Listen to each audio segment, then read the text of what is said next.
maestro en Ciencias en Ingeniería por el Instituto Politécnico Nacional. Ha trabajado en 15 de los 20 años de su experiencia profesional en el ámbito de la planificación de proyectos de plantas industriales. Ha participado principalmente en proyectos del sector del petróleo y gas, pero también en el sector farmacéutico y automotriz. Ha participado en proyectos de firmas de ingeniería y construcción en México, España, Turquía, Canadá, Francia y Kuwait. Actualmente se encuentra en Francia. Es un compañero de la escuela cuando estudiamos en la Escuela Superior de Economía del Politécnico.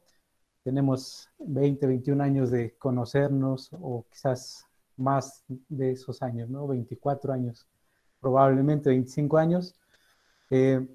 Bueno, su conferencia, como dice el título, es Planificación de Proyectos, pasar de emprender un proyecto a concluirlo exitosamente.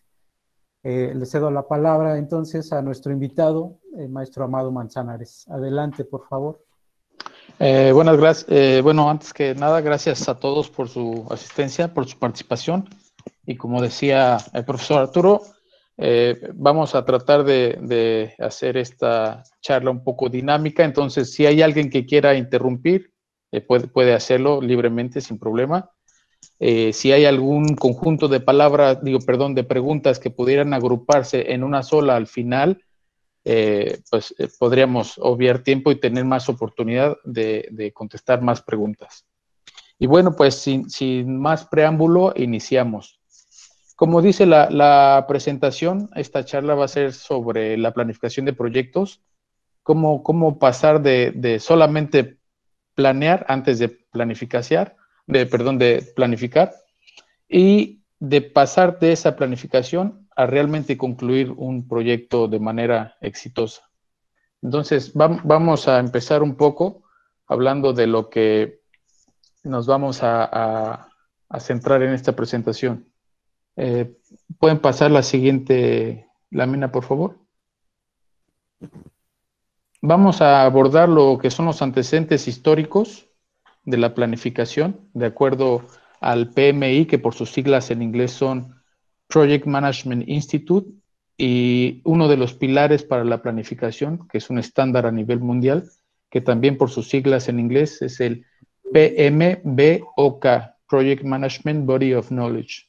Es una especie de estándar que es sumamente admitido y reconocido a nivel mundial en todo tipo de industrias, y no solamente para proyectos industriales, sino en general de cualquier tipo. Entonces hablaremos un poquito también de eso. Ok, muy bien. Luego nos apoyaremos también en algunos esquemas que veremos a lo largo de las láminas. Mencionaremos algunos aforismos, que es la columna vertebral de esta presentación. Mencionaremos el famoso triángulo de proyecto, que es quizás la parte más importante para hablar de proyectos, y algunas imágenes de apoyo para hacer esto un poco no tan aburrido ni tan dogmático. Bien, me gustaría ponerme al principio un poco poético y hablar de un poema que se llama Táctica y Estrategia, al cual le voy a dar lectura si no les molesta, y dice así: mi táctica es mirarte, aprender como sos, quererte como sos. Mi táctica es hablarte y escucharte, construir con palabras un puente indestructible. Mi táctica es quedarme en tu recuerdo. No sé cómo ni sé con qué pretexto, pero quedarme en vos. Mi táctica es ser franco y saber que sos franca, y que no nos vendamos simulacros para que entre los dos no haya telón ni abismos. Mi estrategia, en cambio, es más profunda y más simple. Mi estrategia es que un día cualquiera, no sé cómo ni sé con qué pretexto, por fin me necesites. Un poema del maestro Mario Benedetti. Este poema me gusta mucho porque refleja en la vida práctica lo que es la planificación. Más adelante veremos a lo largo de las láminas un poquito reflejado este poema.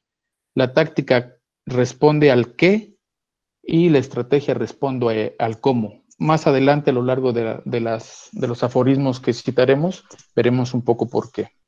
Y bueno, ya entrando en materia, partamos de algo más general de qué es la planificación de proyectos, hablando un poquito de historia. Hablar de la planificación de proyectos sería quizás irnos por allá de más de 3000 años atrás de nuestra era cristiana. Incluso tendríamos que hablar de la pirámide de Giza o quizás más. Pero no me voy a ir tan atrás, voy a empezar solamente con la etapa moderna que empieza en la década de los años 50, en el siglo pasado. Le das enter, por favor. Entonces, aquí digamos que la primera etapa es cuando la ACE, por sus siglas en inglés, que es American Association of Cost Engineers, la Asociación Americana de Ingenieros de Costos, es fundada. En 1958, la técnica PERT, que también por sus siglas en inglés significa Program Evaluation Review Technique, que es una técnica muy aceptada para hacer evaluación de proyectos, es inventada por la US Navy para el proyecto Polaris. Luego, en 1962, el United States Department of Defense ordena el uso del procedimiento del WBS. El WBS también es una de las partes fundamentales para la planificación, hoy en día utilizado como un estándar necesario y suficiente también para la planificación. WBS significa, por sus siglas en inglés, Work Breakdown Structure. Luego, en 1969, surge el Project Management Institute, que de aquí en adelante le llamaremos PMI, que también por sus siglas en inglés, para promover la disciplina del PM, que es Project Management, ¿no? La gestión de proyectos o la administración de proyectos, que también se le conoce. Posteriormente, en 1984, ve la luz un libro que se llama TOC, Theory of Constraints, por su título en inglés. En español, en México, se conoció como la teoría de restricciones, que un doctor en física de origen israelí, el doctor Eliyahu Goldratt, noveló esta teoría en su libro, que como estoy mencionando, es una novela que se llama La Meta. En algunos otros países, si no mal recuerdo, Argentina, por ejemplo, la conocieron como La Carrera, pero bueno, su título original era The Goal. Posteriormente, en 1987, la primera edición del PMBOK, como mencionaba hace un momento, PMBOK, Project Management Body of Knowledge, es publicado por el PMI. Hoy en día ya estamos en la edición número 7 y en teoría a finales de este año debería estar saliendo la edición número 8. Como ven, a más de 20 años han salido 7 modificaciones y se ha enriquecido este libro, este manual, que es un estándar, pero ha recogido la visión de muchos administradores y muchas empresas de proyectos a nivel mundial para poder dar una especie de guía sólida, pragmática y estandarizada para todo tipo de proyectos sociales, de inversión, industriales, hospitales, puertos y carreteras, de cualquier tipo. En mi caso personal, lo he usado mucho y en el sector de petróleo y gas es digamos, una guía obligada. Bueno, entonces regresamos a esto de los eventos principalmente que han marcado la gestión. Después de esta primera edición, que fue en 1998, ¿puedes continuar, por favor?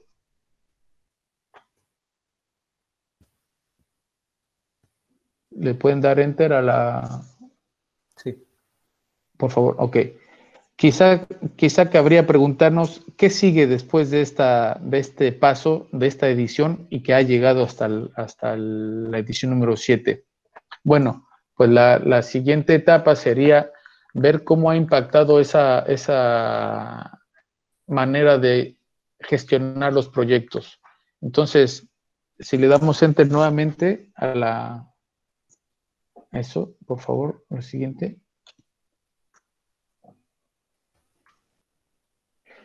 Con la globalización, pues vienen retos cada vez más grandes y más importantes.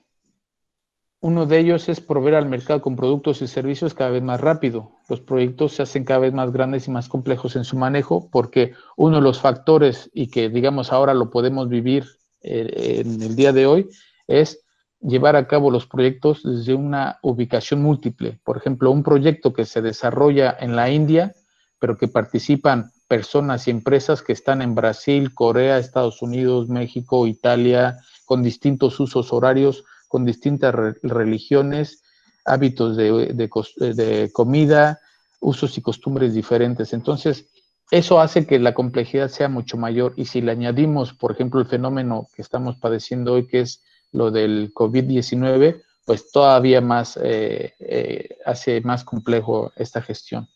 Entonces, pues es uno de los retos que se están encontrando la planificación, y por eso los equipos de trabajo se hacen más diversos y extensos a lo largo del globo. Pasamos a la siguiente lámina, por favor.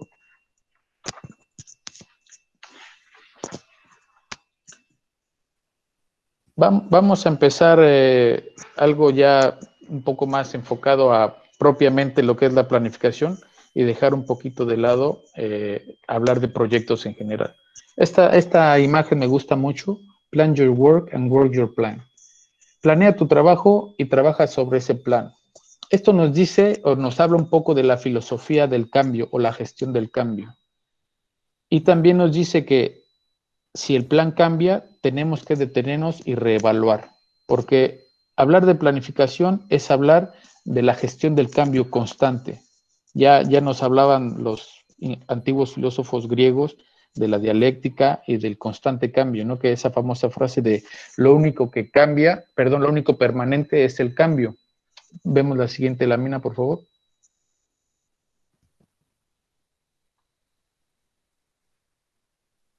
Como mencioné hace un momento, desde la época de los griegos, con Heráclito de Éfeso, nos daba esta gran idea con este aforismo: todo cambia excepto el hecho de que todo cambie. Y es efectivamente la planificación la que nos va a ayudar a anticipar estos cambios y a poderlos gestionar. Vamos a ver un poquito de aplicaciones, quizás saliéndome un poco del tema, pero que vale la pena interpretar. Esta es una obra de un artista neerlandés de nombre Maurice Escher. Entonces, si nosotros, este es un ejemplo de cómo podemos ver esta frase del cambio.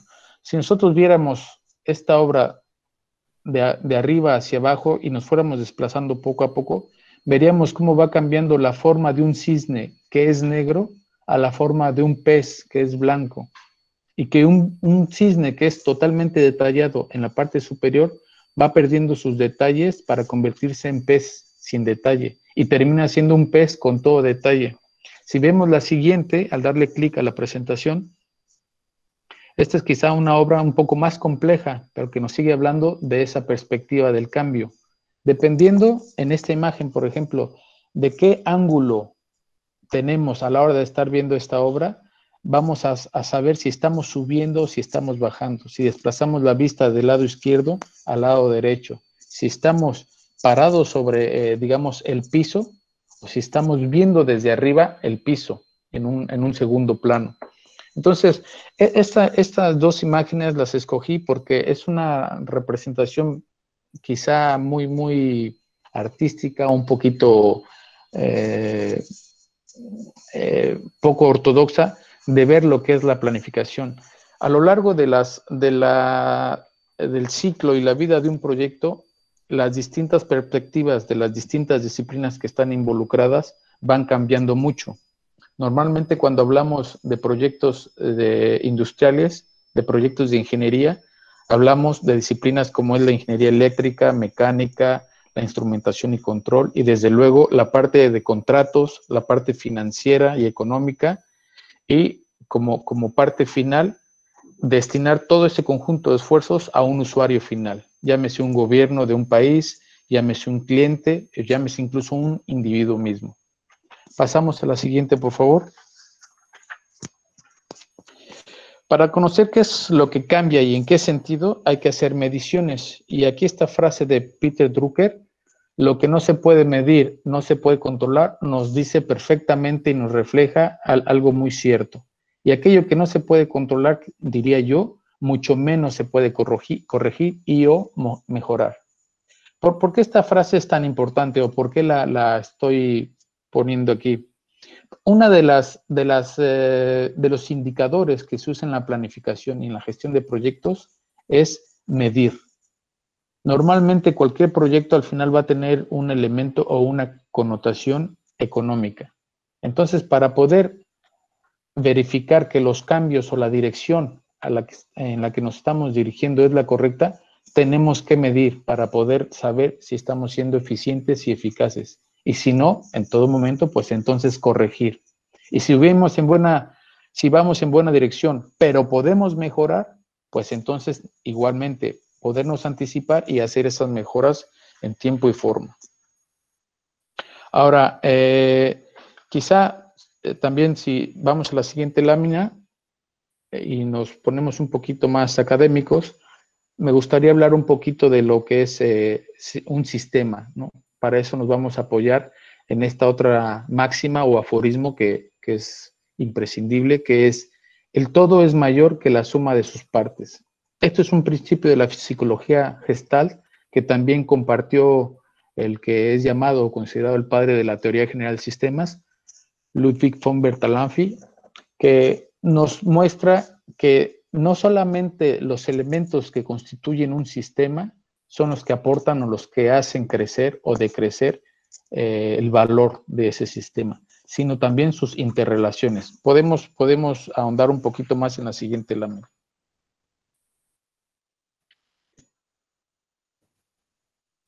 Desde el punto de vista, digamos, académico o teórico, un sistema tiene tres elementos.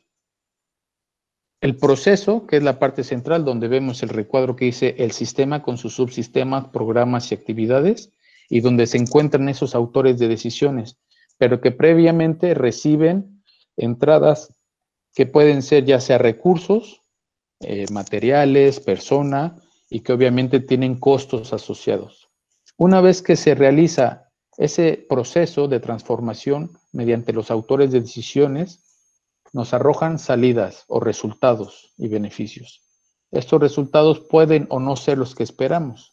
En esa medida, por eso veíamos lo que está en la lámina anterior, tenemos que estar midiendo constantemente. Y la planificación en los proyectos industriales es la que se encarga de eso. Digamos que es su quehacer cotidiano, entre otros más, ¿no? Para llevar a cabo este proceso tenemos que tener en mente ciertos objetivos que normalmente persiguen beneficios económicos o beneficios sociales cuando se habla de infraestructura o de obra pública, por ejemplo. Y obviamente este sistema está inmerso en un conjunto de otros sistemas, que es la parte de abajo de este esquema, que es el entorno. Y esto a su vez es un ciclo, digamos, virtuoso que se está retroalimentando constantemente. Tienes entradas, se realiza el proceso, te da salidas. Si son las que quieres, perfecto. Si no son las que quieres, tienes que evaluar, considerar el entorno y retroalimentar nuevamente en un segundo momento a las entradas de ese segundo momento y se vuelve a ejecutar ese proceso. Entonces, desde el punto de vista teórico, digamos que el sistema así es como funciona. Si vamos a la siguiente lámina, podemos verlo de otra manera.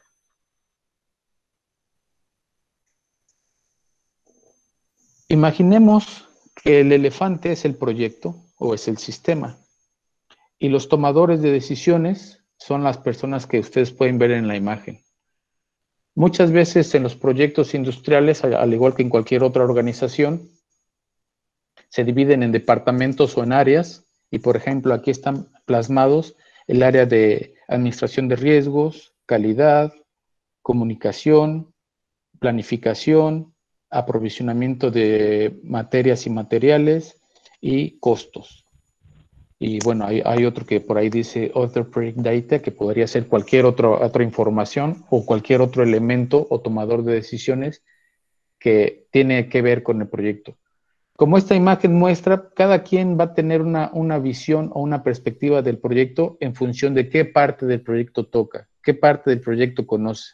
No es lo mismo que yo opine de lo que es un elefante cuando toco la trompa, a cuando toco la oreja o cuando toco la pata, etcétera, etcétera, ¿no?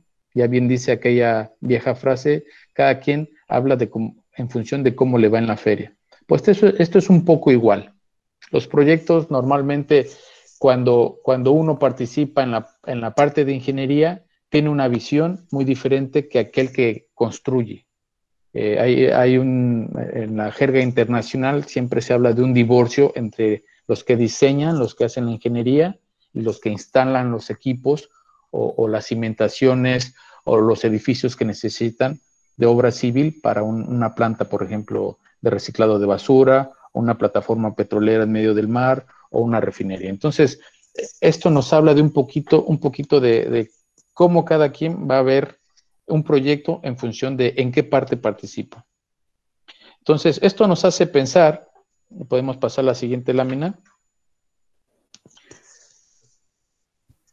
en aquella frase de un cambio genera más cambios. ¿Qué quiere decir esto o cómo se aplica en los proyectos?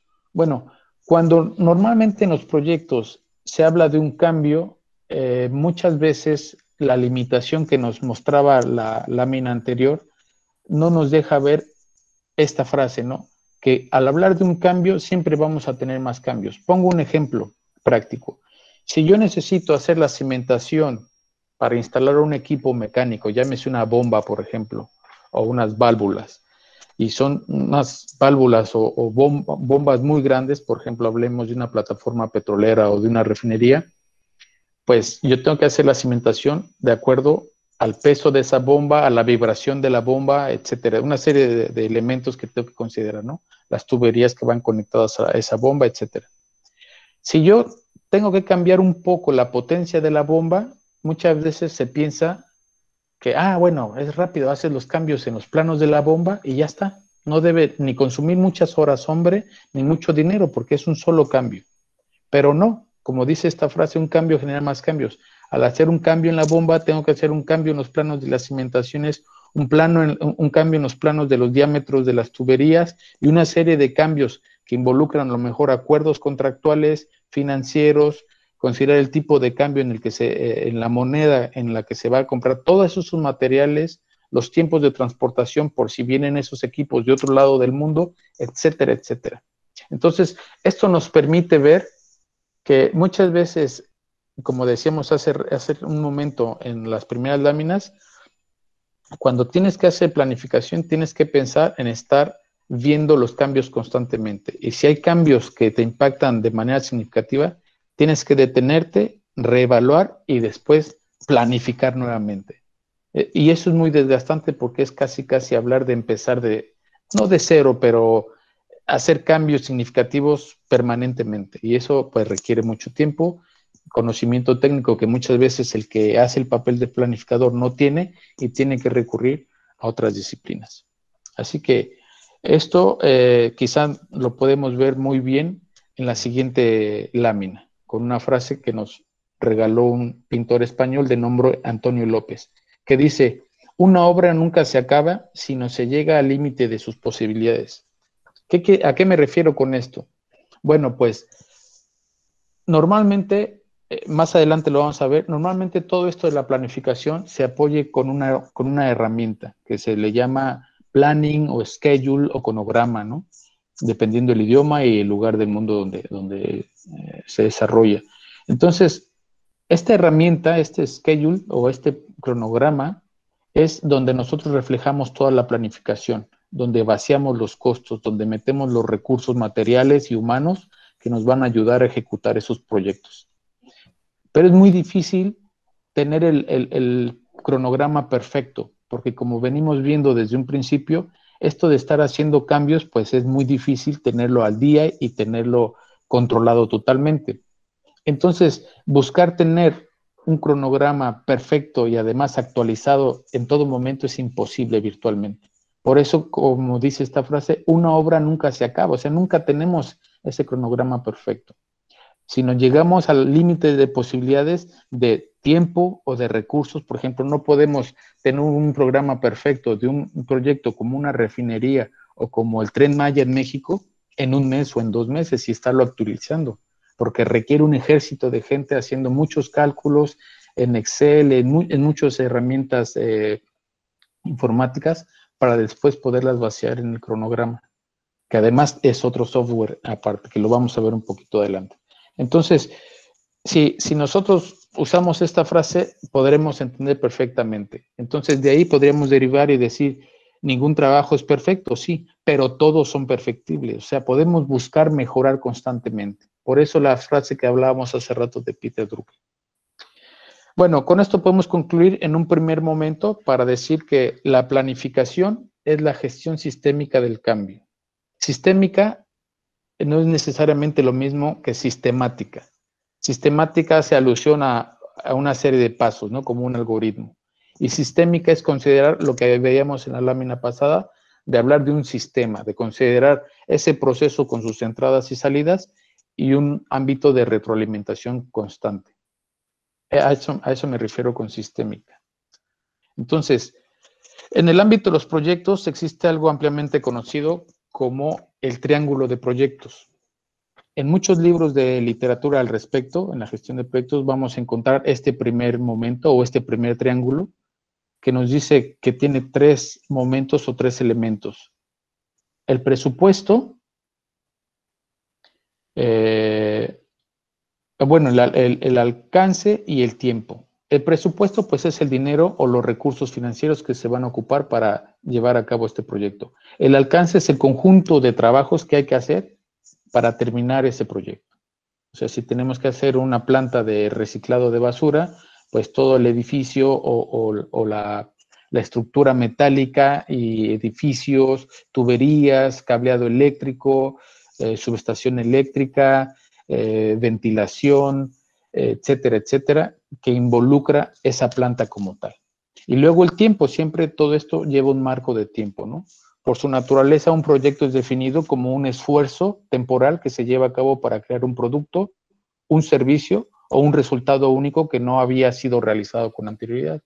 Entonces, al hablar de proyectos, necesariamente tenemos que considerar el tiempo y hablar de un inicio y un final. Lo que no es tan común es ver el siguiente triángulo, que este quizás es un poco más subjetivo, pero que también nos determina en gran medida qué tan exitosos podemos ser en un proyecto. Por 2 razones más que estos 3 elementos que ahorita lo explicaré, por 2 razones. Una, porque normalmente hoy en día se cuida mucho la seguridad, es decir, que no haya accidentes. Aunque los hay, cada vez a través del PMI se han buscado maneras de que cada vez los proyectos tiendan a tener lo que le llaman política cero, o sea, 0 accidentes. Virtualmente es imposible porque normalmente hay accidentes y normalmente hay muertes incluso, pero cada vez estas se van disminuyendo y a pasos agigantados, lo cual es un logro y sigue en la dirección de buscar 0 accidentes. Entonces, eso está enmarcado en lo que dice allí HSE, que por sus siglas en inglés es Health, Safety and Environment, salud, seguridad y ambiente. Esta área se encarga de precisamente cuidar esos 3 aspectos que son claves, pero que es muy difícil medir de manera tangible, sí objetiva, pero no tangible, porque cada proyecto y cada regulación o legislación de cada país tiene distintos enfoques o dependiendo la orografía del país, qué tan grande es la extensión territorial, etcétera, tiene distintos matices. El otro elemento de este triángulo es el control de documentos. Y el último, pero no menos importante, es la calidad.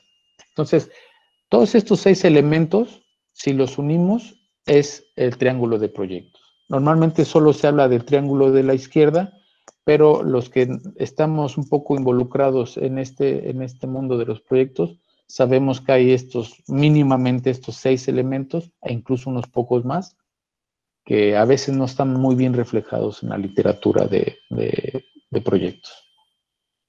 ¿Por qué es muy importante este triángulo de la tercera, del lado derecho, además de hablar de HSE? Porque el control documental es el que nos va a ayudar a no repetir los errores que hemos cometido en proyectos anteriores, que es lo que se conoce como lecciones aprendidas. Y la calidad es lo que nos va a permitir asegurar, minimizar el mantenimiento una vez que la planta se pone en marcha y minimizar también los costos de refaccionamiento o de impacto ambiental, etcétera, etcétera. Entonces, estos tres elementos que en algunas ocasiones se descuidan por falta, como decía hace un momento, por falta de tiempo, por falta de recursos o porque el alcance de los trabajos no están muy bien definidos, pues después nos ocasiona tener muchos problemas y no nos permite concluir el proyecto de manera exitosa. Así que como podemos ver, pasamos a la siguiente lámina, por favor. Una duda. Sí. ¿Que esté invertido el triángulo tiene algún significado? No, es mero diseño, ese me ocurrió así, pero no, la verdad que no. Quizá debería ponerlo igual. Gracias sí, pero no tiene ningún significado, ¿eh? Ok, perfecto. Seguimos entonces. Entonces, como decía, esto un poquito ya hablando, porque entiendo que esta charla es principalmente para estudiantes de una carrera económico-administrativa, ¿no? Ingeniería financiera, si no mal recuerdo. Financiera, así es. Entonces, bien, todo esto, no quise hablar mucho de cosas ni técnicas, ni de ingeniería pura y dura, porque creo que no es el campo, ni es, o sea, perdernos en temas que a lo mejor, lejos de que no nos interesen, no nos van a aportar mucho en este momento.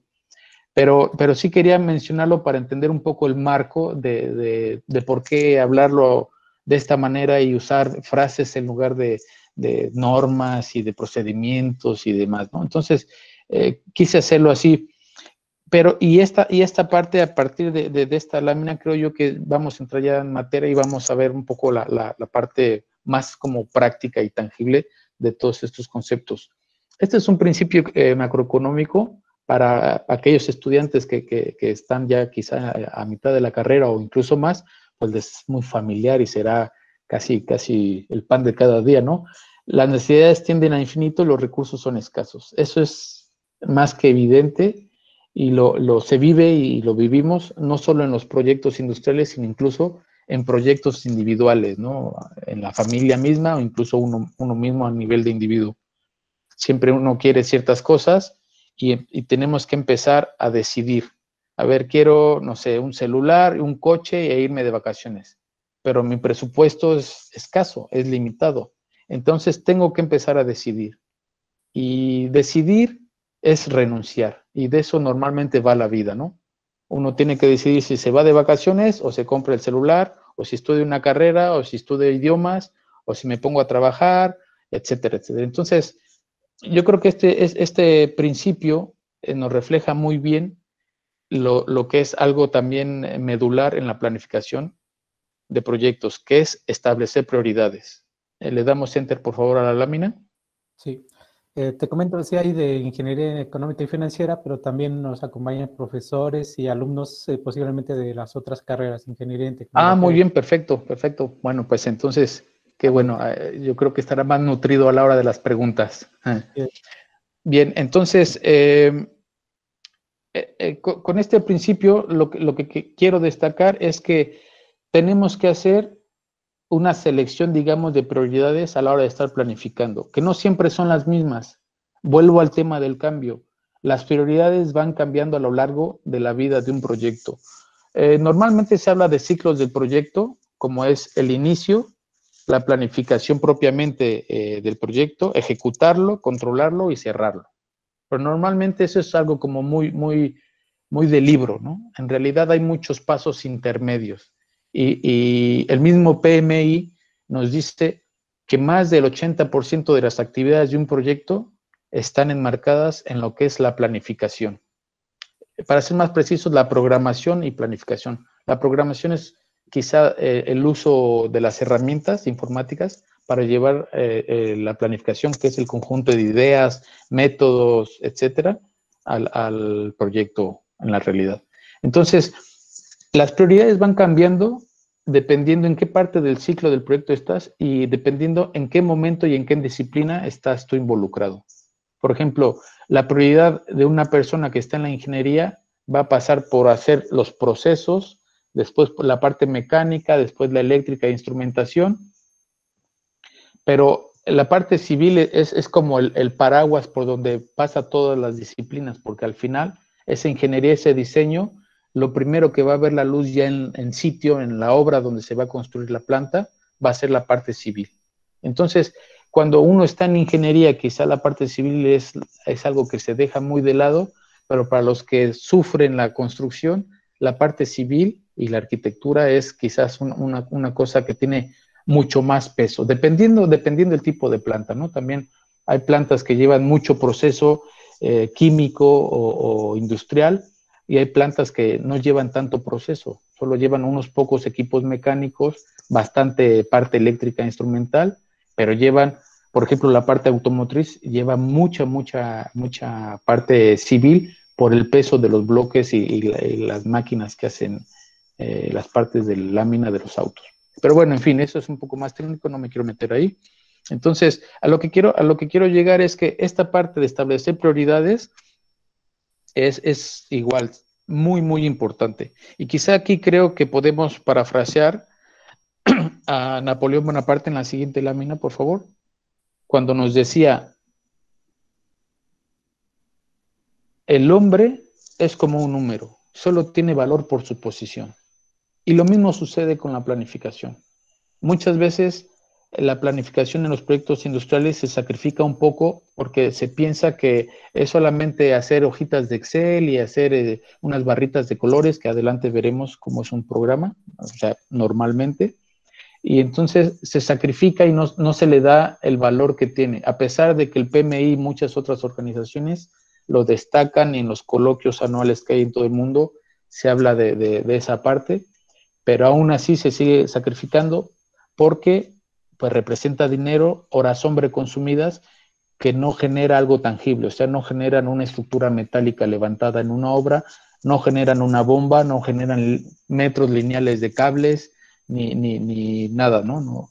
Entonces, a veces por eso se le sacrifica. En fin, bueno, hay varias herramientas o técnicas útiles para ayudarnos a valorar regularmente el sistema, ¿no? El proyecto.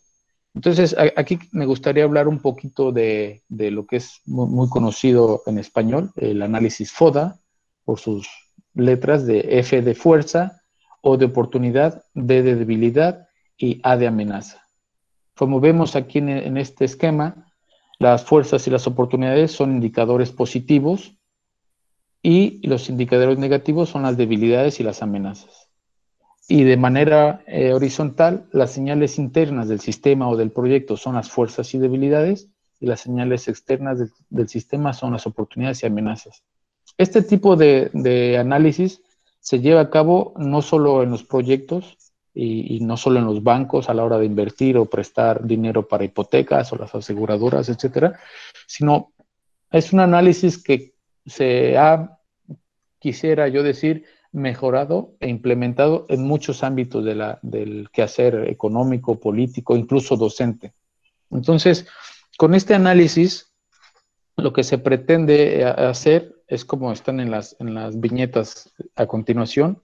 Si le das Enter, por favor, es tener algo notable para la toma de decisiones. O sea, este tipo de análisis de saber en dónde estamos fuertes en la planificación o en la información que tenemos disponible en el proyecto, dónde tenemos huecos, dónde nos falta información o dónde está con baja calidad, qué oportunidades tenemos de enriquecer el proyecto poniendo a gente con habilidades adecuadas, dónde no la tenemos, eso es una amenaza, por ejemplo, dónde no tenemos la suficiente cantidad, ya sea de recursos o dónde estamos cortos de tiempo. Planificamos muy bien la ingeniería, pero a la construcción no le dimos suficiente tiempo para ejecutarse, o es al revés, o nos falta, por ejemplo, considerar todos los problemas potenciales como lo que nos pasa ahora, ¿no? El COVID, terremotos, ciclones, etcétera. Entonces, este tipo de análisis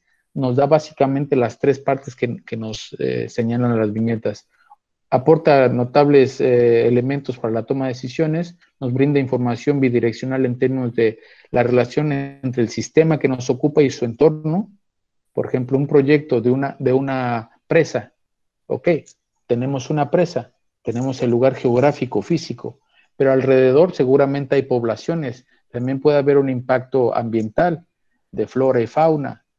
etcétera. Hay una serie de elementos que tenemos que revisar y esa relación que existe entre nuestro proyecto, o sea, la presa, y el entorno, la población, si hay carreteras suficientes para traer los equipos y materiales, si hay poblaciones en donde se pueden alojar toda la gente que va a participar a lo largo de la vida del proyecto, etcétera.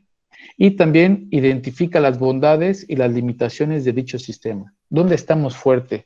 ¿Dónde estamos holgados? ¿Dónde nos hace falta gente o nos hace falta tiempo? ¿O dónde los riesgos son muy altos? Riesgos no solo financieros, sino también humanos, ¿no? Donde puede haber muertes, por ejemplo, en algunos proyectos se tienen que almacenar productos peligrosos en espacios muy pequeños. Y cuando no hay la ventilación, el monitoreo adecuado, el equipo contra incendio necesario, pueden suceder cosas muy, muy graves. Con esto podemos concluir en un segundo momento. Pasamos a la siguiente lámina, por favor.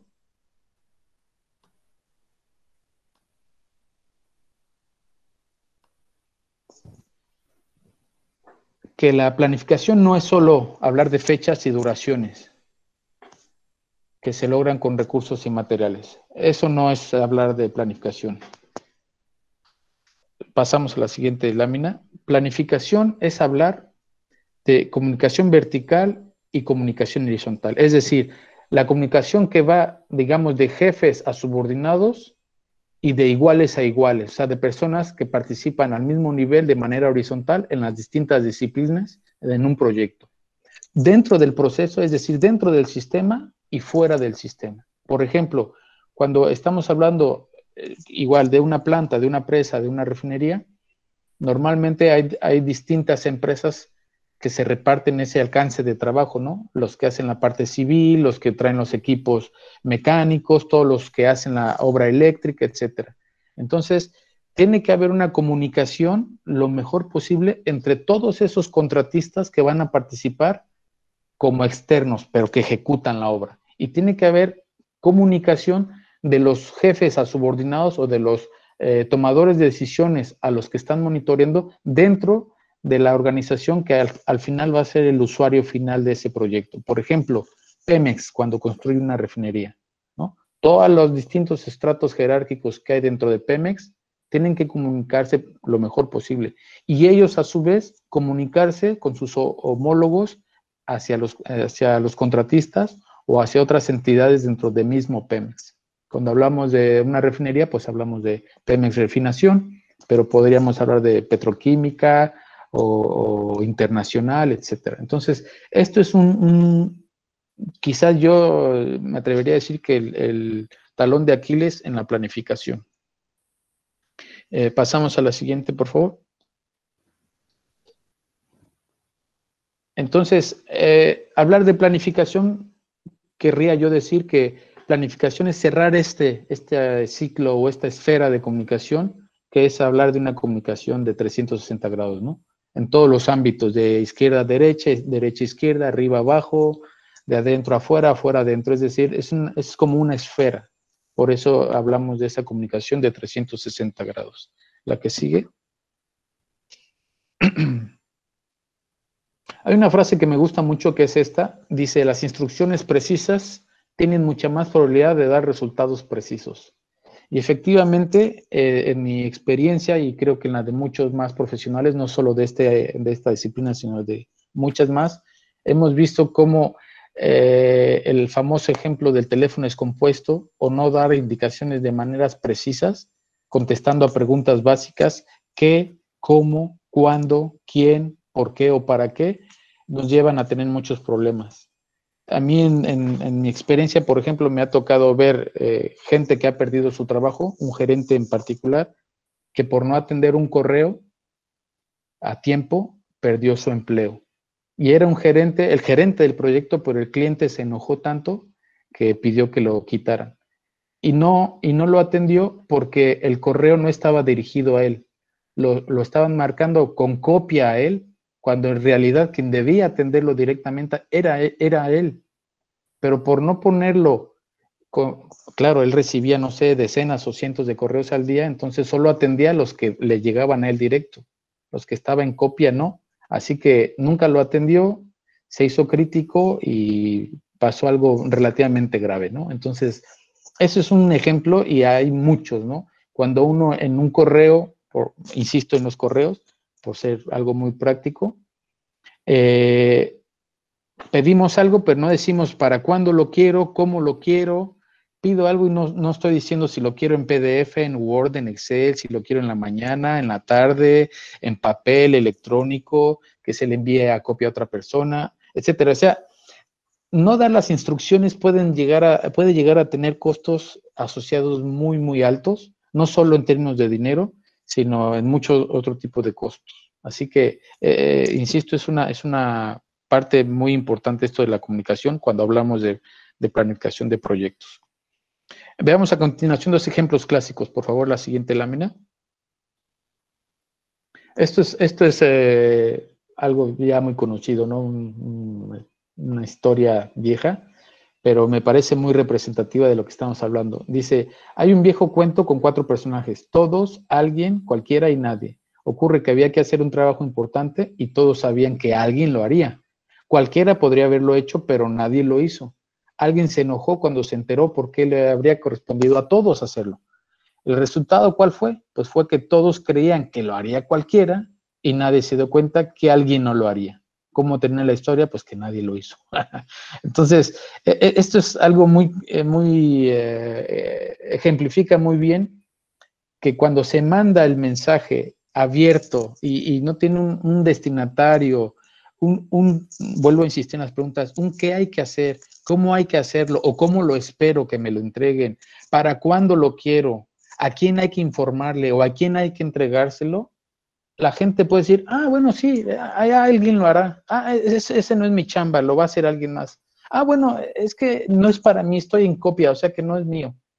Hablo de correos electrónicos, pero podría ser un proyecto mismo, ¿no? Y hay muchas maneras digamos, de no precisamente delegar, sino de dejar de lado algo que nos compete, pero como no está clara la instrucción, y a veces no lo queremos hacer porque implica esfuerzo o tiempo o algún tipo de sacrificio, preferimos que alguien más lo haga, al fin que cualquiera lo puede hacer. ¿Y qué pasa? Pues que nadie lo hace. Entonces, este es un claro ejemplo de lo que en muchas ocasiones los proyectos sufren mucho de esto y fracasan. Parece algo tonto y algo así como que debería ser obvio, pero no lo es. Estoy convencido y lo digo por la experiencia. Pasamos a la siguiente lámina, por favor. Este es otro ejemplo de lo que es muy, muy típico a la hora de hablar de comunicación. Este es igual un viejo ejemplo de lo que es un proyecto, ¿no? Así, en la imagen del lado izquierdo superior, vemos cómo solicita el departamento de marketing un producto. Luego, cuando pasa de ese famoso teléfono descompuesto en este ciclo, cuando pasa del área de marketing o ventas al siguiente paso, cómo se dice que hay que hacerlo en el siguiente momento, cómo el área de ingeniería lo diseña, lo proyecta, y luego en el cuarto momento, cómo se fabrica, y al final cuando llega el momento de instalar, pues se tiene que instalar y hay que hacer los arreglos, a ver cómo le haces, pero lo instalas, ¿no? Y finalmente, cuando el cliente lo recibe y va a ver y va a comisionar o va a hacer la recepción de este producto que esperaba, dice, ay, caray, pues yo no quería este columpio ni menos así, ¿no? Yo quería una llanta con una cuerda.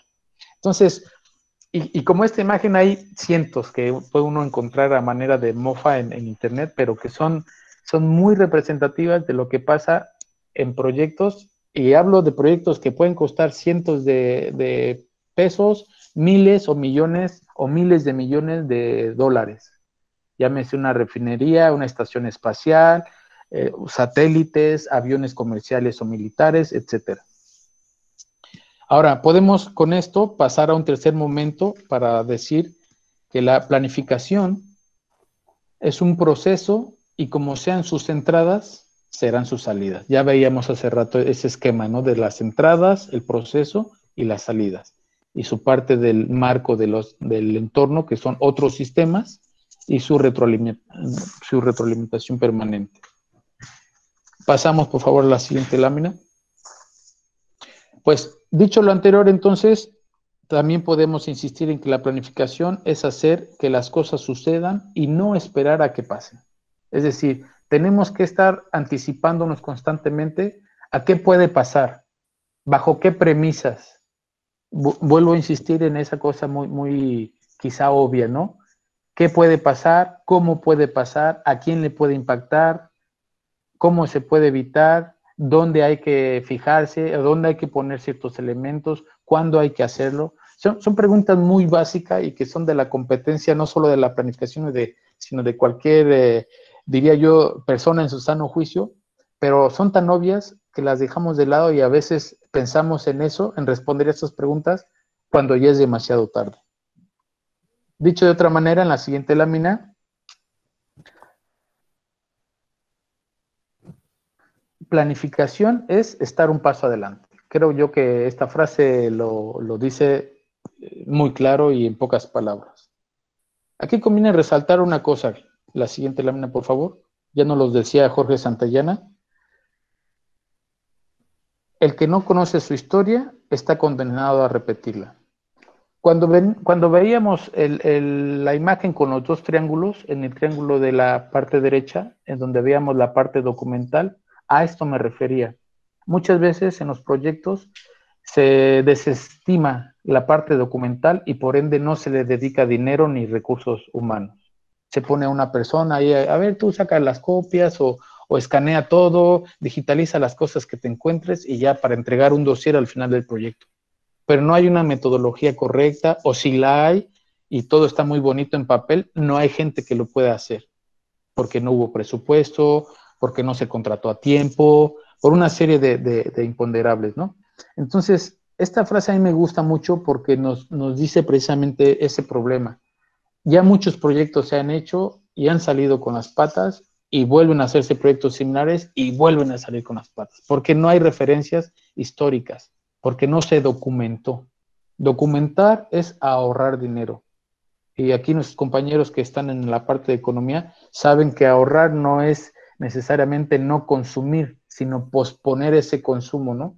En este caso, a la hora de posponer, no estamos posponiendo el consumo, sino estamos posponiendo un gasto que en realidad es inversión, no es un capricho de cumplir con los contratos, sino realmente es destinarle recursos a algo que nos va a ayudar a salvar incluso vidas y obviamente mucho dinero en futuros proyectos.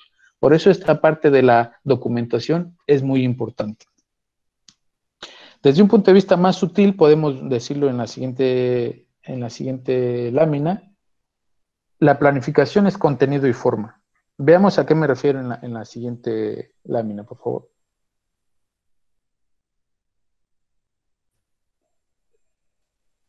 Como mencionamos hace un momento, normalmente todo lo que es la parte de la planificación al final va a ir a parar en un software, como casi todo en la actualidad, ¿no? Esta es la vista comúnmente de lo que sería un cronograma, es solo un pantallazo que hice, en donde este es uno de varios softwares que se utilizan, pero creo yo que este es el más potente y uno de los más usados a nivel mundial, y más cuando hablamos de proyectos de este tipo, ¿no? De miles de millones de dólares. El software se llama Primavera, es de Oracle, y el software lo que hace es identificar la ruta crítica del proyecto, decirnos de dónde están los picos de trabajo, es decir, dónde hay más gente, en qué momento, en qué mes o en qué semana. Incluso podríamos alimentarlo con hasta los nombres de las personas, los puestos, cuántas horas trabajan, a qué precio es la hora, los materiales y equipos medidos ya sea en metros lineales, por ejemplo, de cable, metros cúbicos de concreto, a qué precio, qué tipo de cambio, qué moneda, euros, dólares, dinares, etcétera, liras, qué sé yo. Entonces, en este software se mete todo y suena muy fácil, pero en realidad se necesita, para hacerlo bien, pues, un poquito de gente, dependiendo la magnitud del proyecto, podemos hablar de 4 o 5 personas hasta 50, para llevar un proyecto, por ejemplo, de una refinería, estaríamos hablando de aproximadamente 13,000, 15,000 actividades, depende del nivel de desglose, y hay que alimentar cada actividad y estarla monitoreando y actualizando, que a veces se hace de manera quincenal o mensual, dependiendo el contrato del proyecto. Pero bueno, lo que quiero destacar aquí es que, digamos, esta es la forma en la que normalmente se lleva la planificación, y de aquí pues se hacen las distintas interpretaciones y lecturas de los riesgos, de los impactos que veíamos en las láminas de los triángulos, ¿no? Los costos, el impacto en tiempo, el alcance, la seguridad, qué tanta documentación existe de cada una de esas actividades que hay que hacer o de los entregables que hay que entregar, y la calidad. Entonces, esta sería digamos, la herramienta y la forma en que cuando hablamos de planificación siempre vamos a estar trabajando con esto. Y esto al final es un cronograma, es una herramienta, es dinámica, es un documento vivo que constantemente hay que estar actualizando, revisando, mejorando, quitando cosas obsoletas, quitando cosas que en un momento nos sirvieron pero que en la actualidad ya no, agregando cosas que no teníamos pero que ahora con el conocimiento, conforme va avanzando el proyecto, ya vamos teniendo. Entonces, esto es un elemento vivo, es una herramienta que, como un martillo, ¿no? Pues mientras más se usa, se perfecciona y lo dominas, y hay que irle picando a los botones del software, pero realmente es una herramienta.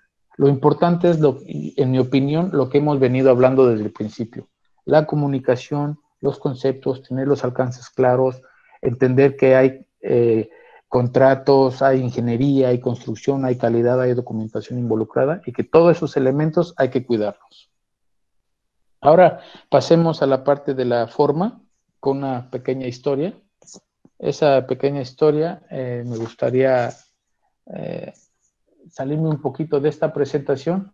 La voy a mencionar rapidito, pero es una historia que en mi opinión nos relata o nos ejemplifica mucho algo que pasa constantemente en los proyectos. Empiezo con ella.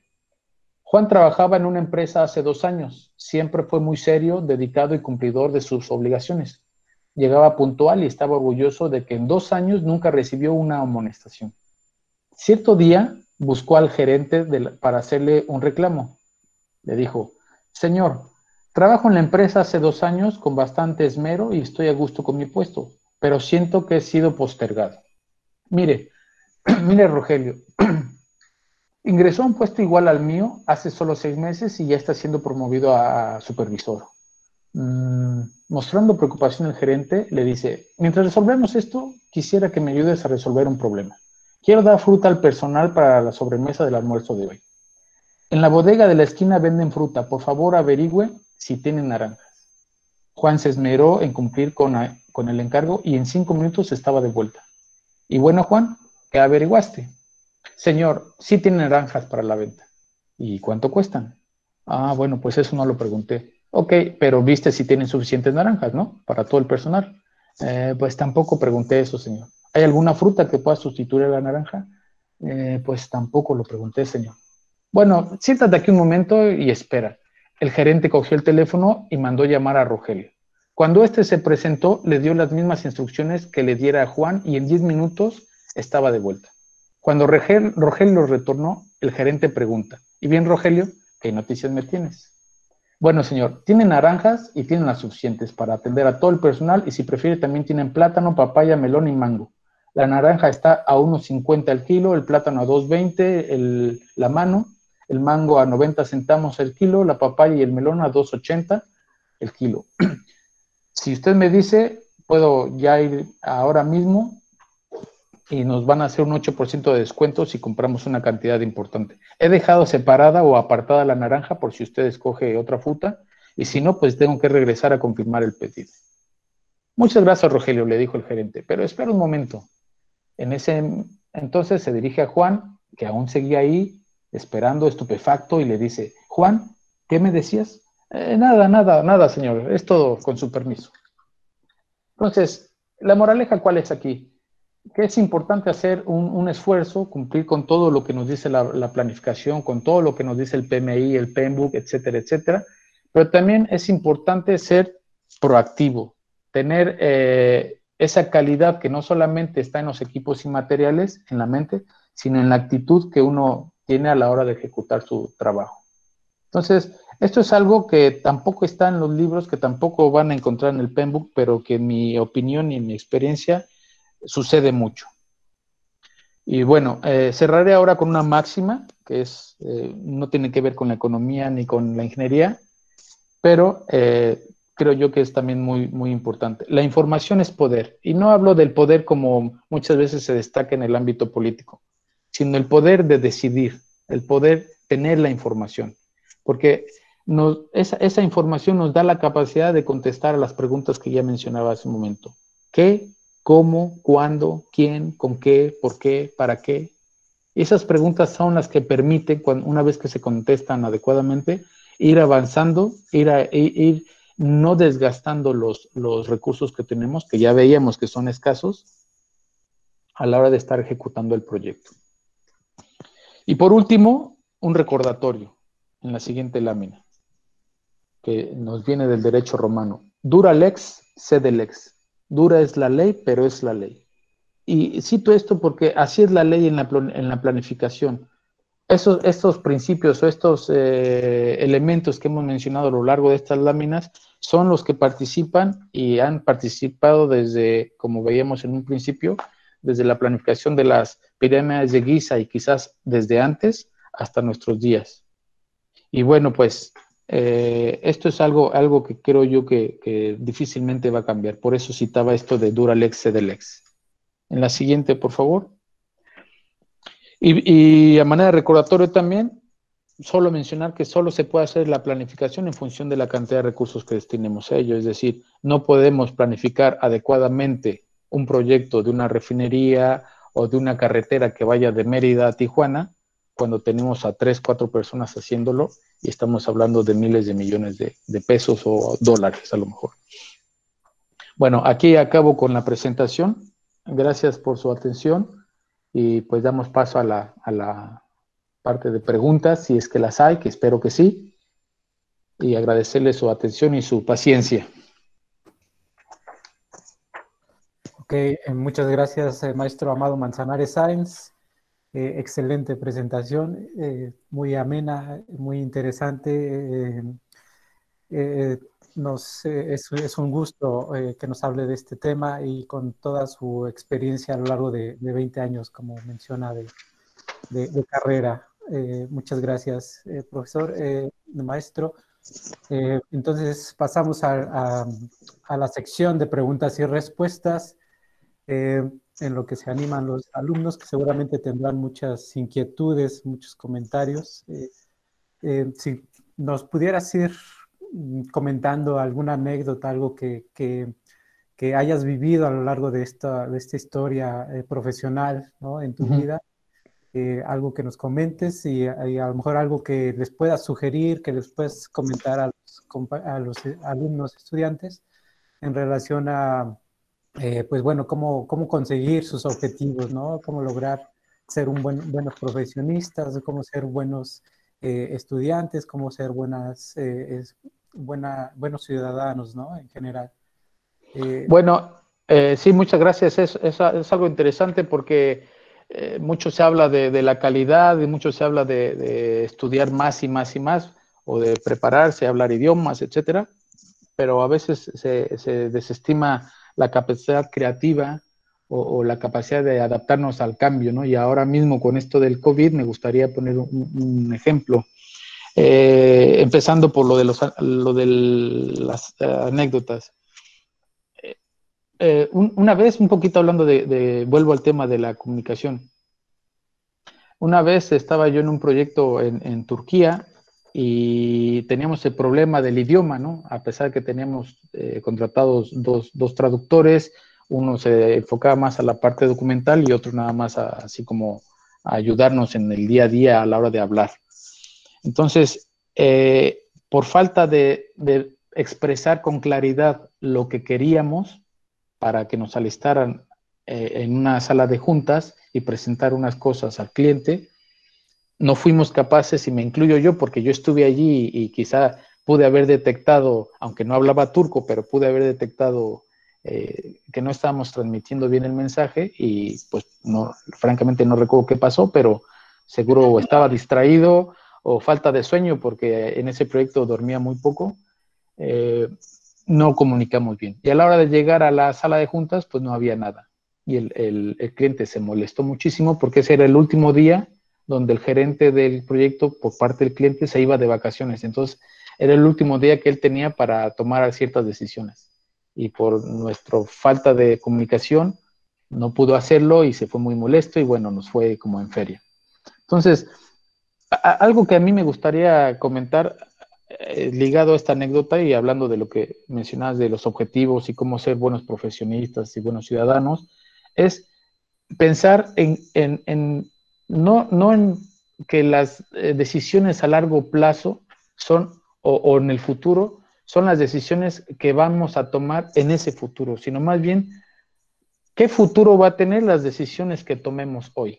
Es decir, yo tengo que pensar en el futuro, sí, pero tengo que estar actuando hoy para esa imagen o esa situación en la que yo me veo en un futuro. Por ejemplo, yo estoy estudiando una carrera y me veo haciendo un doctorado en 10 años en Inglaterra. Ok, eso es como me veo en 10 años, pero ¿qué estás haciendo hoy para alcanzar esa imagen que tienes de ti en 10 años? ¿Estás ya estudiando inglés? ¿Estás buscando tener una impecable conducta en tu país de origen para que cuando te den el visado no tengas problema? Es decir, hay una serie de cuestiones que muchas veces no las leemos de manera adecuada. La interpretación o la lectura que hacemos de nuestro presente no es lo suficientemente buena. Estamos pensando en el futuro, pero con cosas de ese futuro que ni siquiera conocemos, que ni siquiera sabemos que puede ser cierto como nosotros lo pensamos. Ahora, cuando yo empecé en este rollo de los proyectos, porque es un poco raro encontrar a economistas haciendo planificación en ingeniería, o en mi caso, ¿no? Yo hice la maestría en ingeniería y era el único que no era ingeniero de origen. Entonces todos nos decían, bueno, ¿y tú qué haces aquí? Y de hecho me costó bastante más trabajo que a ellos en las entrevistas para que me aceptaran en la maestría y a lo largo de hacerla y terminarla y obtener el grado, etcétera, etcétera. Sin embargo, eso fue una cuestión, quisiera yo decir, de suerte. Pero una vez que yo ya estaba allí, pues me di cuenta de esto a lo largo de algunas lecturas que hice propiamente en la maestría. Y precisamente tenía que hablaban de eso que mencioné hace rato, que era la teoría general de sistemas, que fue a mí lo que me abrió un poco el paso. Como recomendación, digamos, sí es bueno estudiar una maestría, un doctorado, hablar idiomas, sí, pero yo me he dado cuenta que más que eso, lo que nos permite sacarle provecho, no hablo necesariamente de ganar mucho dinero, tener un buen empleo o hacerte empresario exitoso, no, sino de estar satisfecho y poder poner en práctica eso que aprendes, es precisamente ver esto de la planificación y los sistemas. Planificar es no solo planear, porque planear es tener buenas ideas y pasos, ¿no? Planificar es, a diferencia de planear, es tener esos pasos, pero asignarle recursos y pensar en los riesgos. ¿Cómo pueden cambiar esas cosas? Y el famoso if. Si hago esto, entonces, ¿qué pasa? O si pasa esta, entonces, ¿qué hago? Ese tipo de escenarios es lo que yo sugiero mucho que los jóvenes piensen. Y eso a veces se ve muy bonito en los libros o en los talleres, pero yo creo que se aprende mucho, mucho más en la vida cotidiana. Desde las decisiones que tomamos cuando nos levantamos, ¿qué hacemos? ¿Me levanté tarde y me baño? ¿O no me baño, pero llego a tiempo al trabajo, o a la escuela, o al examen, etcétera? Como decía hace rato, ¿no? Decidir, hay que tener prioridades. Y decidir es renunciar. ¿Qué decido? ¿Me baño y renuncio a desayunar? ¿O desayuno y llego tarde? O sea, ahí estamos decidiendo, ahí estamos priorizando. Y entonces uno de los digamos, problemas que yo veo es que constantemente, quizás por nuestra naturaleza como humanos, tardamos mucho en decidir, pero porque no estamos dando esa prioridad, no estamos un paso adelante, como decía en una de las láminas. Entonces, planificar y tener un poquito esa mentalidad del sistema, del paso adelante, de ver esto que veíamos a lo largo de las láminas, creo que nos ayuda bastante, ¿eh? Es una cosa que, bueno, a mí me ha llevado quizá 20 años. Las generaciones de ahora viven más a prisa, entonces yo creo que les puede llevar mucho menos, un año o menos sería bueno. Sí, sería lo ideal. Muchas gracias. Eh, em, Sí, en cuanto a objetivos, bueno, yo creo que no solo por ser mexicanos o por ser chinos o canadienses o algo, ¿no? Pero al final también hay una parte que es estrictamente social y que tiene que ver con nuestros hábitos, nuestras costumbres, como decía hace rato, ¿no? Cada país tiene pues su religión, lo que le llaman imaginario colectivo, diferente al nuestro. Pero yo lo que me he dado cuenta a lo largo de trabajar con personas de muchos lugares del mundo, con distintas religiones, y que su concepción de, por ejemplo, del matrimonio en la India no es el mismo que tienen en Singapur ni que tenemos en México. He tenido compañeros trabajando en un mismo, digamos, salón o como llamarle, oficina, un equipo de 17, 19 personas donde hay 6, 7, 8 nacionalidades, donde hay 3 religiones diferentes, donde cada quien come de manera diferente.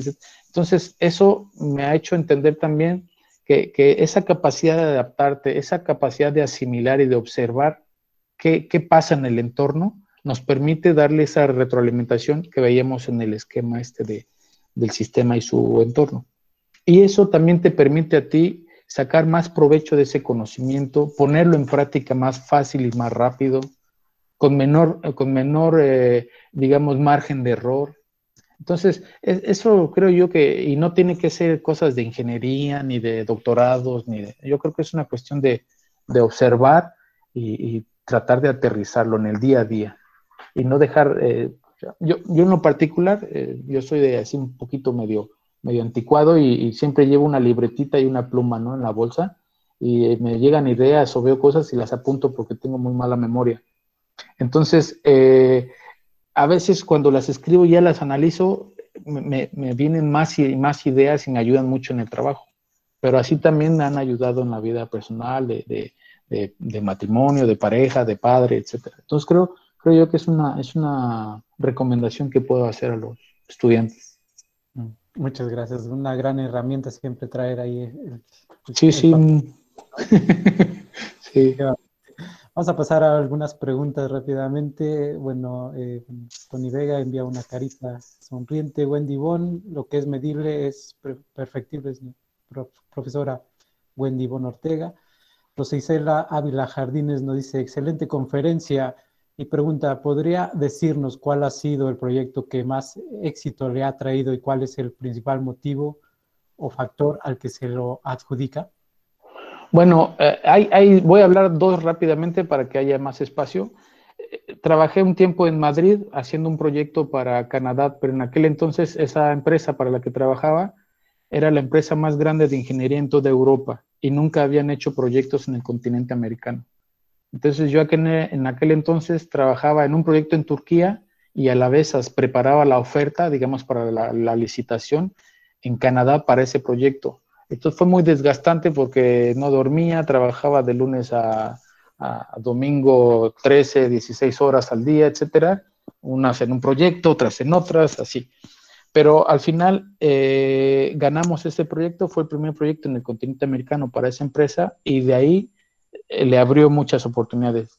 Y a mí particularmente me dio mucha satisfacción porque el proyecto lo asignaban como por puntaje y uno de los puntajes más altos se le daba a la planificación. Dos partes eran muy importantes. El que tenía la mejor planificación y en primer lugar el que tenía más costo más bajo, obviamente, ¿no? Pero como se hizo una muy buena planificación, nos lo asignaron, ganamos ese proyecto. Cuando me asignaron a ese proyecto en Canadá, aprendí mucho, cosas que no tenía ni idea.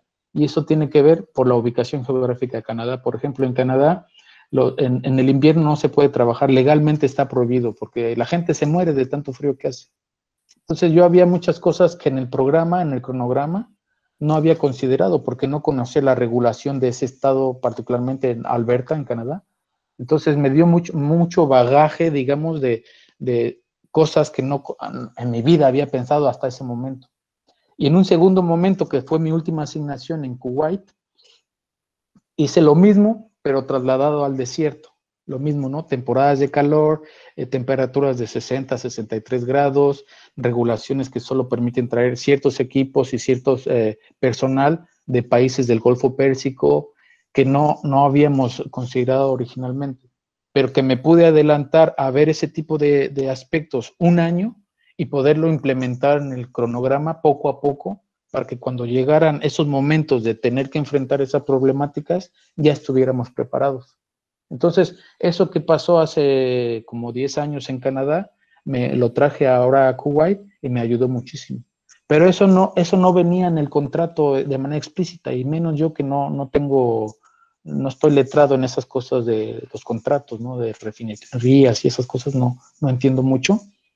No lo sabía interpretar, y además son documentos de decenas de miles de hojas, entonces para encontrar dónde estaba eso en un contrato es muy difícil. Entonces, lo que sí hice fue, como decía hace rato a la hora de hacer sugerencias, me puse a observar, me puse a ver un poquito de mis notas, de mis lecciones aprendidas, y me traje y traspolé eso que aprendí de lo de Canadá ahora a Kuwait. Y la verdad que sin jactarme de eso, dio muy buen resultado. Claro, no lo hice solo, obviamente, pues había gente a la que yo pedí ayuda, o gente que me ayudaba, etcétera, etcétera. O sea, que no fue un mérito mío solo, ¿no? Es una cuestión de trabajar con muchas disciplinas, muchas personas, pero creo yo que esa es una de las dos cosas que puedo destacar contestando a la pregunta de la compañera. Ok, trabajo en equipo. Nos dice Omar Espinosa Torrejón, ¿cree que las técnicas de evaluación y la forma en que se planifican los proyectos tienen que evolucionar conforme los avances tecnológicos y cambios sociales? Sí, desde luego que sí. De hecho, el PMI es uno de los digamos, las entidades que más insisten en ello. Los que no se ponen tanto las pilas son los gobiernos de los países, pero eso no es por apatía ni es porque no quieran, sino porque sabemos que todo este tipo de megaproyectos, por ejemplo, ahorita que tenemos en boga en México, el Tren Maya o la refinería de Dos Bocas, tienen un marco legal tan complejo, y las estructuras de las entidades que participan, por ejemplo, Pemex, la Secretaría de Energía, la Secretaría de Gobernación, etcétera, son tan complejas que es muy difícil ir a la misma velocidad de cómo se hacen los proyectos, cómo se implementan las nuevas tecnologías. Es virtualmente imposible, en mi opinión, ¿eh? Desde luego habrá a lo mejor quien opine diferente. Pero yo creo que esa es una de las principales causas del por qué vamos a la hora de hacer proyectos. Incluso hay muchos artículos, ¿no? En revistas especializadas como Harvard Business Review o algunas otras así de mucho peso en sus opiniones, que siempre están destacando eso. ¿Cómo es posible que seguimos teniendo el mismo nivel de fracaso en proyectos de ese tipo que teníamos hace 70 años? Pues claro, es que hay legislaciones que no se tocan en un siglo. Tú te pones a ver las legislaciones de países como Turquía, Irán, Irak, los países del Golfo, o países que antes eran comunistas, que no se han tocado en muchos años. Entonces, tú quieres hacer un proyecto con la tecnología de hoy, con las herramientas de hoy, pero contractualmente, legalmente no se puede, aunque la tecnología está ahí, disponible ahí, y que la pueden comprar y que todo lo pueden hacer, pero desde el punto de vista legal hay muchas trabas. Entonces, eso es algo que quizá va a tardar en aliviarse, ¿no? Ese tipo de problemas, o de obstáculos, no problemas necesariamente. Ok, excelente. Nos dice el profesor Luis Alberto Montiel Ortega, maestro Manzanares, ¿cuál es el mensaje que puede compartir sobre cómo vencer el miedo al fracaso en el emprendimiento? Mira, eso es algo muy importante, eso de qué bueno que le agradezco mucho al profesor que saca ese tema y esa palabra, porque es quizá una de las palabras que uno encuentra mucho en internet, ¿no? En YouTube hay cualquier cantidad de videos y de cosas que hay disponibles allí, pero creo yo que se presta a dos cosas. Por un lado, hay mucho charlatán del emprendimiento y del éxito, ¿no? Se nos vende el éxito y esa palabra de emprendimiento como el acto deliberado de innovar y de saltar con algo nuevo y de ahí hacerse uno rico, y ya, eso es emprender y eso es tener éxito. Pero creo yo que el tiro va por otro lado, porque muchas veces esto de emprender no es una cuestión como mencionaba hace rato, de yo lo hice solo, no, es un cúmulo de esfuerzos de muchas personas que trabajan en equipo y que finalmente en algún momento tienen éxito, o sea, llegan a cumplir en tiempo, en forma, digamos, en términos de proyectos, ¿no? Con el alcance adecuado, con la calidad adecuada, con el impacto ambiental lo menos posible, documentado para tener referencias para el futuro, etcétera. O sea, cumplir todos esos aspectos de un proyecto bien. Para mí eso es tener éxito, ¿no? Entonces, ¿cómo se relaciona eso con el emprendimiento? Pues que las personas que se dedican o que quieren emprender tengan eso en mente, o sea, pensar en a dónde quieren llegar y en dónde están. Y la brecha que hay en medio se puede cubrir precisamente planificando. Pero planificar no es algo como decía hace rato, que te venden en internet, así como ya planificas y ¡pum! Ya te llega la idea y ya estás planificando. No, se tiene también que aprender a planificar. Se tiene que planificar precisamente ese proceso de aprender a planificar. Y a lo largo de ese proceso, uno tiene que ir rectificando cosas que por la ignorancia inicial, pues no conoce y que vas aprendiendo poco a poco. Entonces, contestando a la pregunta, para mí uno de los elementos principales a la hora de emprender es planificar, pero no planificar de que, pues voy aquí, paso número 1, hago esto, paso número 2. No, es primero, o sea, ver, de hecho la planificación, digamos, real, se hace hacia atrás. Voy a poner un ejemplo muy práctico y rápido. Yo tengo que hacer un edificio de departamentos. Entonces, yo pienso en el edificio. ¿Qué tengo que tener antes del edificio? Pues las cimentaciones. ¿Qué debo tener antes de las cimentaciones? Pues la nivelación del suelo o del terreno. ¿Qué debo tener antes también? Pues las licencias, los permisos de construcción. ¿Qué debo tener antes? Pues el dinero liberado, los créditos del banco, etcétera. Toda la documentación legal que me permite construir. Es decir, yo estoy pensando en el elemento final que voy a tener y empiezo a planificar hacia atrás. Eso en teoría nos dicen los libros o la gente que se dice ser experta en esto, se planifica así. Pero la vida nos muestra que en realidad no se puede hacer así porque a veces no tienes toda la información disponible. Entonces planificas con lo que tienes a la mano, cuando lo tienes a la mano, con la calidad y el nivel digamos, de detalle que tienes a la mano. Por eso en una de las láminas veíamos, ¿no? Lo que nos decía este pintor español. Los trabajos no se completan, llegan al límite de sus posibilidades. Tú haces lo que puedes hacer con lo que tienes. Podrías seguir y seguir y seguir y seguro lo vas a hacer mejor. Pero desafortunadamente así pasa. En el caso de los emprendedores es un poco esa historia, ¿no? El estar en lucha permanente de hacer lo que pueden hacer con lo que tienen. Ok, muchas gracias. Marta Claudia Robledo Hernández nos dice, felicidades maestro Manzanares por el grado de expertise en la materia. Mi pregunta es, ¿qué factores se contemplan para determinar en términos generales el costo de la hora hombre de un proyecto? Bueno, en muchos países, por ejemplo en Latinoamérica, hay tabuladores, digamos, que se acuerdan. Por ejemplo, en México existe la Cámara Mexicana de la Industria de la Construcción. Entonces, históricamente, esto tiene mucho que ver también con cosas legales, ¿no? Por ejemplo, la Cámara de Comercio de la Industria de la Construcción hace un estudio y determina, digamos, lo que necesariamente debería tener, por ejemplo, un albañil, un maestro de obra, un supervisor, etcétera. Y después se tiene que ver con la Secretaría del Trabajo si lo que ellos proponen está bien. Y luego con INEGI, el Banco de México, que los niveles de inflación, o sea, una serie, no es tan sencillo, ¿no? Es algo muy complejo y después de una serie de acuerdos y estudios y análisis se determina que, por ejemplo, la hora hombre de un albañil puede oscilar, por decir algo, a lo mejor digo una tontería, entre 25 pesos y 40 pesos. Y obviamente las empresas pues van a tratar de pagar lo menos posible, e incluso si están fuera del tema de seguridad social y afores y cosas por el estilo, pues lo van a hacer. Pero Para contestar la pregunta, ¿qué es lo que hace o cómo se hace? Hay muchos mecanismos, ¿no? En México se hace un poco como lo estoy explicando. En otros países, simplemente, como en Estados Unidos, Canadá, Italia, Francia, es un poco así como la ley del mercado, ¿no? Como te dejes, te pago tanto, aceptas, pues sí, si no, pues como ahorita lo que está pasando en Europa en general, por ejemplo, hay mucha gente con mucho talento que por el COVID han salido de sus proyectos. Entonces hay mucha gente con mucha experiencia en el mercado.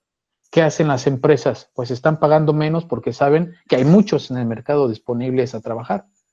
Entonces, cuando no hay mucha gente y dice, ah, pues tú me interesas porque tienes esto, esto, esto, y hablas 5 idiomas y maestrías y esto y aquello, y te ofrecen un sueldo y dices, no, no, yo por eso no trabajo.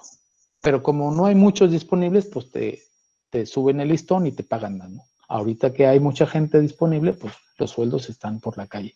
Y lo mismo pasa un poco en la industria de la construcción en México o en estos los proyectos, ¿no? Cuando hay proyectos como estos de Dos Bocas o del Tren Maya o el tren que va a Toluca, así, igual, baja un poco los salarios en esto de las obras, pues porque requieren mucho. Entonces siempre saben que si tú no aceptas el trabajo por ese salario, hay 40 o 60 atrás de ti que lo van a tomar.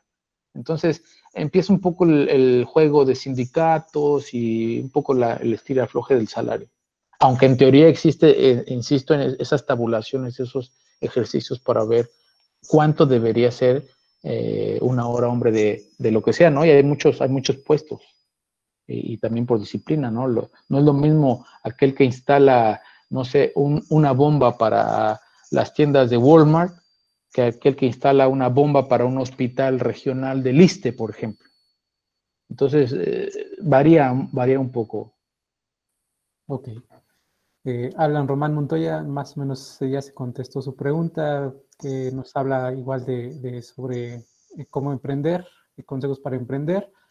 Alejandra Sánchez Licona nos dice, buenas tardes, muchas gracias. Muy interesante la conferencia. En este momento me encuentro en el desarrollo de un proyecto y siento que se está complicando. ¿Alguna recomendación para mejorar la comunicación con el resto de mi equipo o crear un ambiente de mayor motivación con ellos? Mira, hay muchas técnicas que te puedes encontrar, cualquier cantidad de videos en YouTube, así los puedes poner, ¿no? Técnicas de mejora de comunicación, comunicación 360 grados, comunicación transversales, y te van a salir decenas o cientos de videos, cursos gratis, cursos de paga, documentos en PDF, o sea, hay mucha información. En mi experiencia, lo que yo vuelvo a lo mismo que están en las láminas es, primero, haces la planificación de lo que se te ocurre, incluso un día.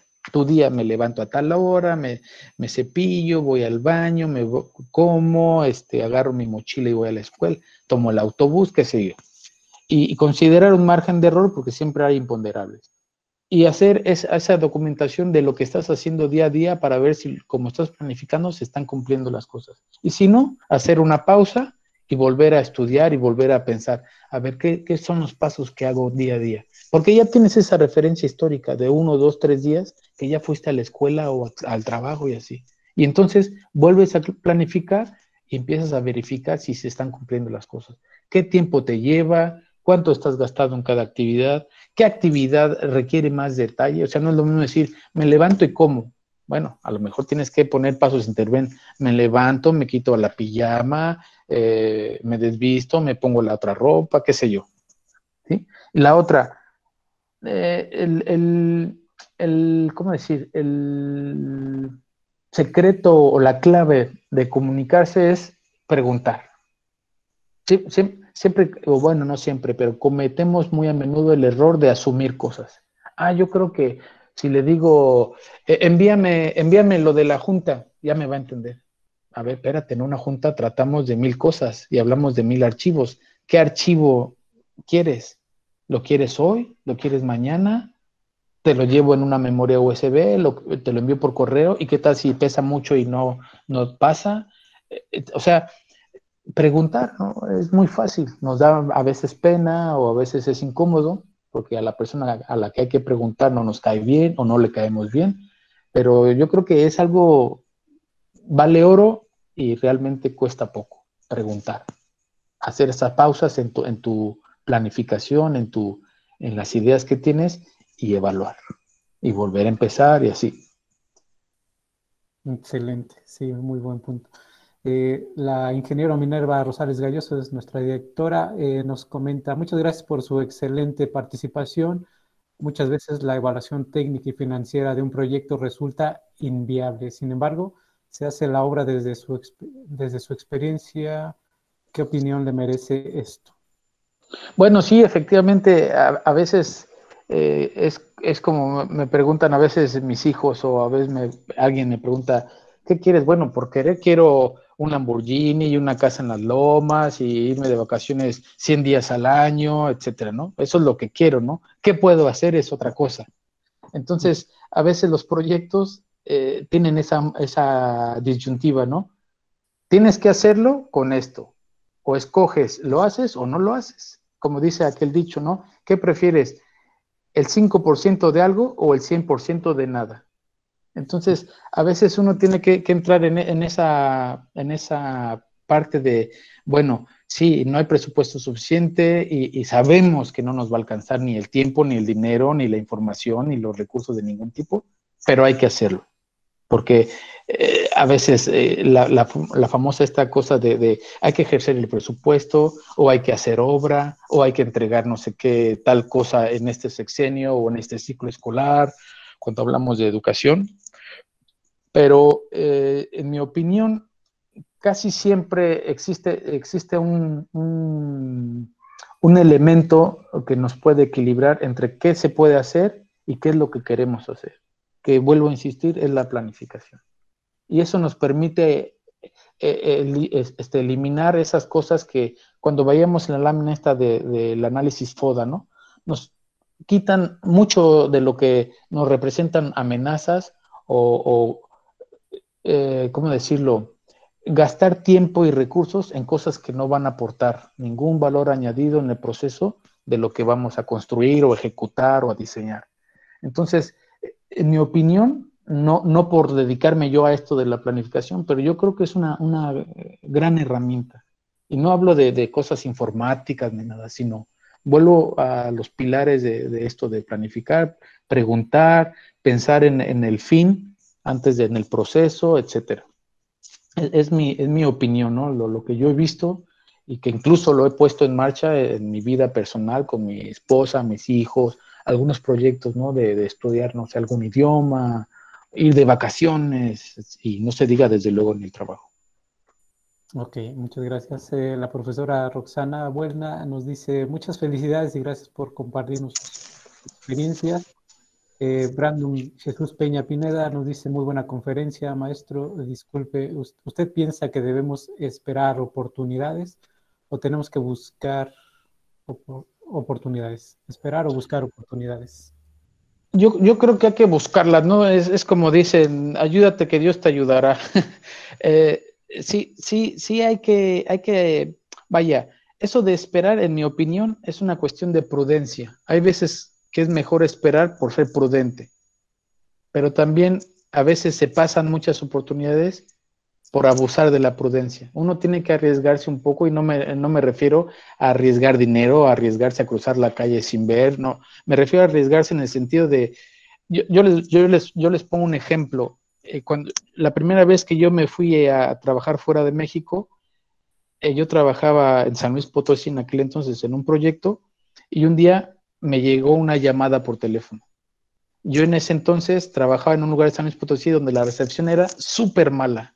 Yo normalmente peleaba mucho con mi esposa porque siempre me hablaba y nunca podíamos conversar, porque no había señal. Y ese día, por casualidad, por suerte creo yo, entró una llamada y era una persona de España donde me decía, ¿es usted fulano de tal? Sí. Ah, bueno, pues mire, le hablo de tal empresa y ando viendo si le interesa un proyecto, no sé qué, no sé cuál. Me encontré con su perfil en LinkedIn, en Internet, no sé qué. A mí me sonó a fraude. Al principio dije, no me interesa. O sea, ¿quién te ofrece un trabajo sin entrevistarte, sin pedirte documentos? Porque me daban 4 días para decidir.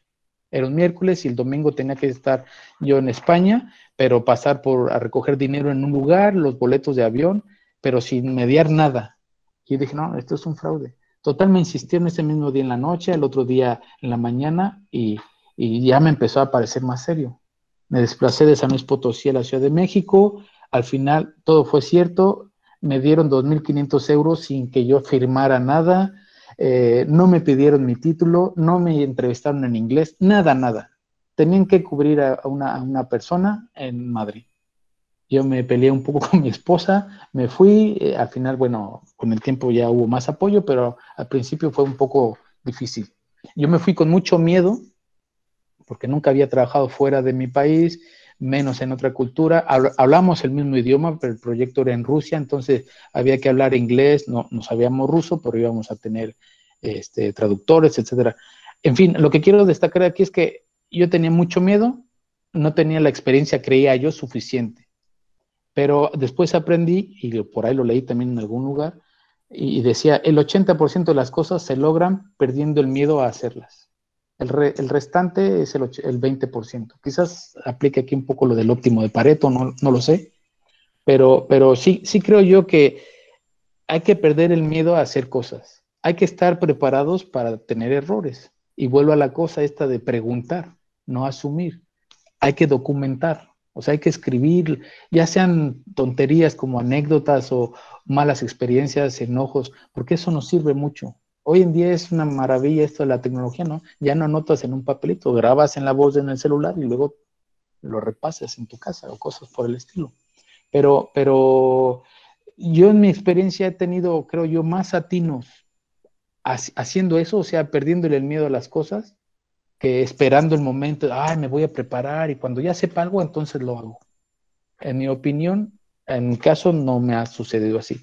Y la mayoría de la gente que conozco yo, que de alguna manera son como un modelo a seguir para mí, ya sea que los conozco en persona o que he leído sobre esos casos de éxito, llámese el hombre de Tesla, el Jeff Bezos o el Bill Gates o cosas por el estilo, es gente que ha hecho eso.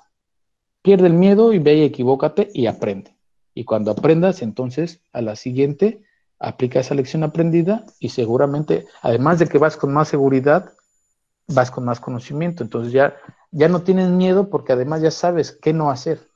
Nunca vas a tener certeza en su totalidad de qué hacer, pero sí ya sabes qué no hacer, como decía Alba Edison igual, ¿no? Entonces hay muchas cosas yo creo que tienen más que ver con eso de ahora sí, entrarle al ruedo, que realmente tengas todas las habilidades y seas un experto en el Excel y hables 5 idiomas y maestrías, y yo creo que eso es un poco menos lo que aporta.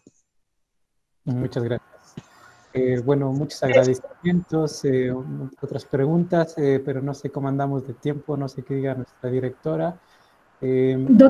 Doctor Arturo, lo que pasa es que yo a las 2 tengo una reunión con el señor rector.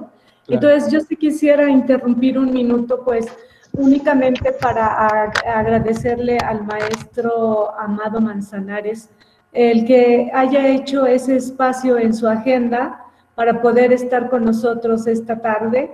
Le agradezco de verdad muchísimo que haya aceptado la invitación en el marco de la celebración de nuestro 7º aniversario. Su conferencia es excelente, de verdad que hubiéramos querido tener más y más tiempo, porque escucharle es un placer, sobre todo pues con esa experiencia que usted hace, que uno piensa que hacer proyectos es muy fácil. y bueno, pues de verdad un gusto tenerle aquí. Muchísimas gracias al doctor Camacho por hacer esta gestión con usted, por hacerle la invitación. Muchas gracias también a él por participar y pues apoyar siempre en estas actividades de la escuela. Creo que para nuestros estudiantes ha sido una experiencia muy importante el conocerlo y el escucharle, maestro Amado. Así que enhorabuena, muchas felicidades por su participación y me voy a permitir entregarle un reconocimiento, pues sencillo, pero con mucho aprecio, que a la letra dice: la Universidad Autónoma del Estado de Hidalgo, a través de la Escuela Superior de APAN, otorga el presente reconocimiento al maestro Amado Manzanares Sáenz por su brillante conferencia Planificación de proyectos, pasar de emprender un proyecto a concluirlo exitosamente, impartida en el marco del 7º aniversario de la escuela, APAN Hidalgo, a 25 de septiembre del 2020, atentamente, Amor, Orden y Progreso. Lo firma su servidora Minerva Rosales como directora de la escuela y el maestro Carlos Domínguez González, secretario académico. Así que le haremos llegar su reconocimiento y pues un placer tenerlo aquí. Yo espero que esta sea la primera de muchas oportunidades que tengamos de escucharle, maestro Amado. Muchas gracias. Yo encantado de participar y ayudar en todo lo que pueda. Realmente a mí este tema de la docencia y la educación, hablo mucho de hacer otras cosas que no tienen que ver con los grados académicos, pero a la vez también conmino a los jóvenes a seguir preparándose, ¿no? Dentro y fuera de las aulas. Y yo en su calidad de directora también le quiero agradecer mucho este espacio, y a los asistentes y al doctor Camacho igual, somos compañeros de generación, pero bueno, yo creo que este espacio es bueno para jóvenes y gente que pues están queriendo hacer cosas, ¿no? Y yo en lo que pueda ayudar, traer un poco de la experiencia de la calle, de la industria a las aulas, yo encantado, así que por favor, considérenme para otra charla. Con mucho gusto, maestro Amado. Ya va a ver que nos vamos a poner en comunicación para poder tratarle. Le agradecemos mucho y que tenga bonita tarde, noche ya en Francia. Por acá, así es. Y pues qué bonito. Sí, nos tocó esta vez esta suerte. La ciudad del amor. Sí, entonces, así es. Qué bueno, muy bonita. Pues. Gracias mucho su tiempo. Muchas gracias a ustedes y nuevamente aprecio el espacio. Ojalá sigamos en contacto.